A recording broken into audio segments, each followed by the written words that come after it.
कैसे हैं आप लोग। आशा करता हूं कि आप लोग एकदम स्वस्थ होंगे। तो पिछले वीडियो में आप लोगों ने देखा सूरदास जी का मैंने जीवन परिचय प्रस्तुत किया था। अब आज मैं आप लोगों के लिए लेकर के आया हूं सूरदास जी की रचना पद।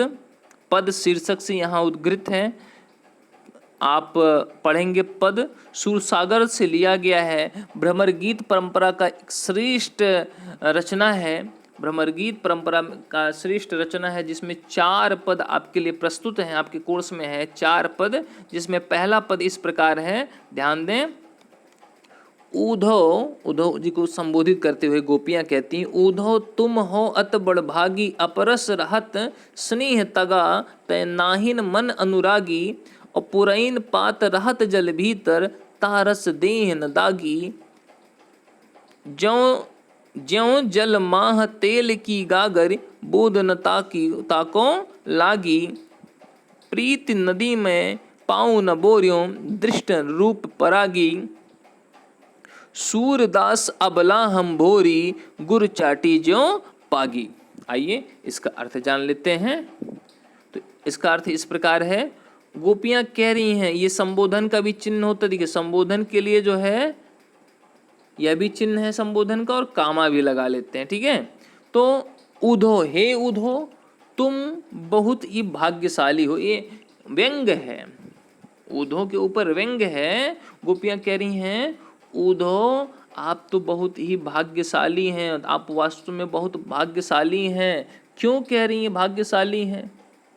क्योंकि अपरस रहत स्नेह तगाते, नाहिन मन अनुरागी। क्योंकि गोपियां कह रही हैं कि तुम स्नेह के धागे में नहीं बंधे हो, अपरस मतलब रस में नहीं डूबे हो, ठीक है, रसहीन हो, निरस कह सकते हैं इसको। रहत स्नेह तगा मतलब स्नेह के धागे में आप नहीं गुथे हो, स्नेह रूपी रस में आप नहीं गुथे हो, नहीं फंसे हो, नहीं जुड़े हो, और ना ही न मन अनुरागी, और ना ही आपके मन में किसी प्रकार का कोई अनुरक्त है। अर्थात तुम कभी भी स्नेह के बंधन में न बंधने के कारण वास्तव में स्नेह को तुम जान ही नहीं पाए। और पुरैन पात, फिर उलाहना दे रही हैं उदाहरण के रूप में, पुरैन पात रहत जल भीतर, तारस देह न दागी। जिस प्रकार कमल का पत्ता, पुरैन पात का तात्पर्य क्या है? कमल का पत्ता, ठीक है। जिस प्रकार पुरैन पात कमल का पत्ता रहत जल भीतर, जल के भीतर ही रहता है, तारस देह न दागी, और उस पर जल की बूंदों का कोई प्रभाव नहीं पड़ता है। हे उद्धव आप भी उसी प्रकार भगवान श्री कृष्ण जैसे प्रेम के साक्षात प्रतिमूर्त भगवान श्री कृष्ण के सानिध्य में रहते हुए, उनके पास में रहते हुए आप प्रेम रूपी जल से अभिसिंचित नहीं हुए हैं।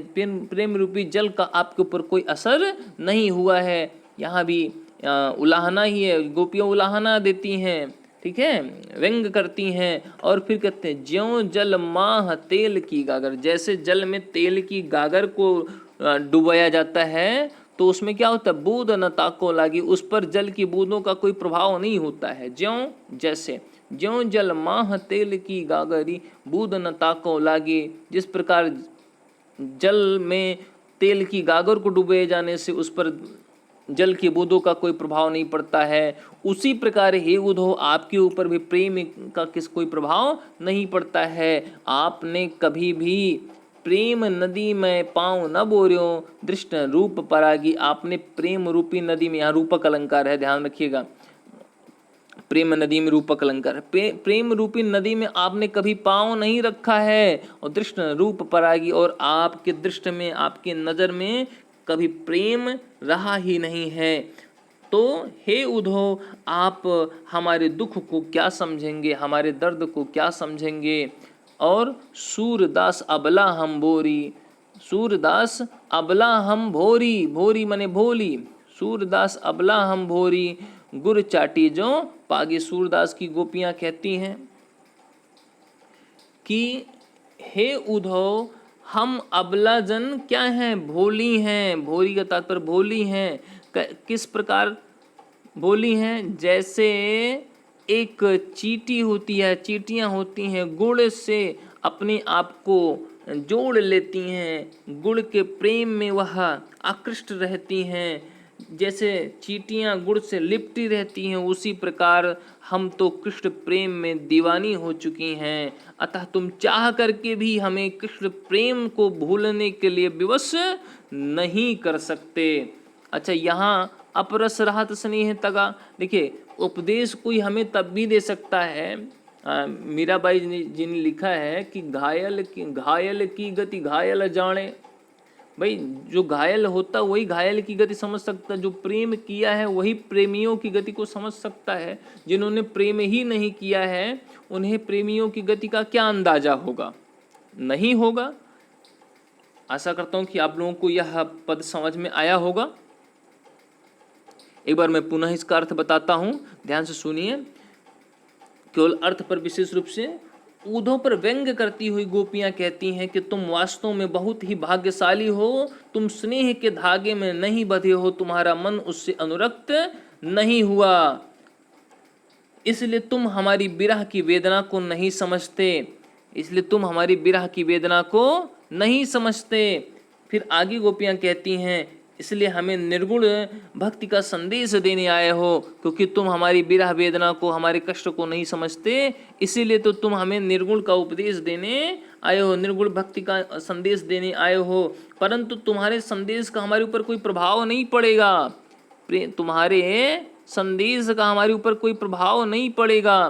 कैसे? जैसे पुरैन पात रहत जल भीतर, तारस देह न दागी। जिस प्रकार कमल की पत्तियां जल के अंदर रहती हैं लेकिन फिर भी उन पर कहीं भी जल का दाग नहीं लगता, जिस प्रकार तेल की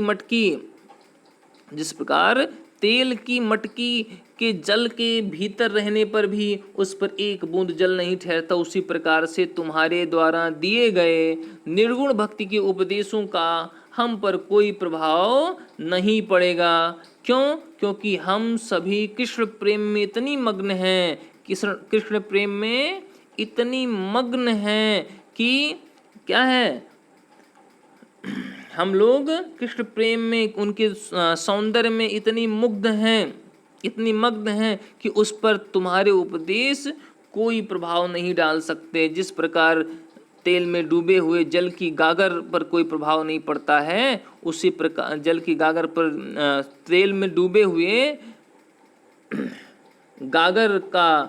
गागर पर जल की बूंदों का कोई प्रभाव नहीं पड़ता, उसी प्रकार हम कृष्ण प्रेम में डूबी हुई हैं और आपके उपदेश का कोई प्रभाव नहीं पड़ने वाला है।